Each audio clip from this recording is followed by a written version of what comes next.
పెను ప్రమాదంలో వలస జాతులు అంటూ వార్త. ఏంటివి అంటే ప్రకృతి మనం అనుకుంటున్నాం కానీ అభివృద్ధి చెందిపోతున్నామని, కానీ చాలా వరకు జీవరాశులు అంతరించిపోతున్న దశకు చేరుకుంటూ ఉన్నాయి. అందులో కొన్ని ప్రపంచంలోని వలస జాతుల్లో ప్రతి 5 ఒకటి అంతర్ధాన ముప్పును ఎదుర్కొంటోందని, 44% జాతుల సంఖ్య తగ్గిపోతోందని ఐరాస తాజా నివేదిక ఆందోళన వ్యక్తం చేసింది.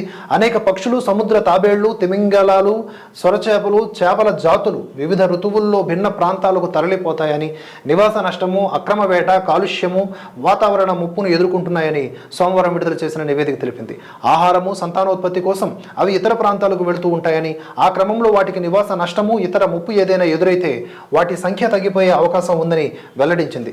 జలావరణ వ్యవస్థల్లో ప్రమాద తీవ్రత అత్యధికంగా ఉందని తెలిపింది. వలస జాతుల సదస్సు రూపొందించిన రక్షిత జాబితాలోని వలస చేపలు 97% కనుమరుగయ్యే ప్రమాదాన్ని ఎదుర్కొంటున్నాయి. వలస జాతుల సంరక్షణ, వృద్ధికి తీసుకోవాల్సిన చర్యలపై వివిధ దేశాల భాగస్వామ్యంతో కార్యాచరణ రూపొందించడానికి గాను 1979లో CMS ఏర్పాటైంది.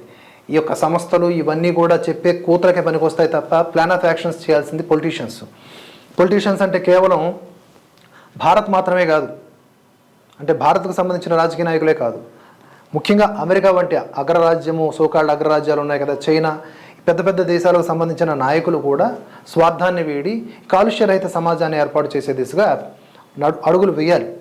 అప్పుడు కానీ ఈ యొక్క పర్యావరణ సమతుల్యత దెబ్బతినకుండా ఉంటుంది. కానీ అలా జరుగుద్దా అంటే అవ్వదు. ఎందుకంటే మనం అందరం కూడా ఒక వార్లో ఉన్నాం, ఒక గేమ్లో ఉన్నాం, ఎవరు ముందు అనే ప్రాసెస్లో. దీంట్లో మారల్స్ ఇత్యాది ఏమీ పాటించట్లేదు. చాలా వరకు నష్టం.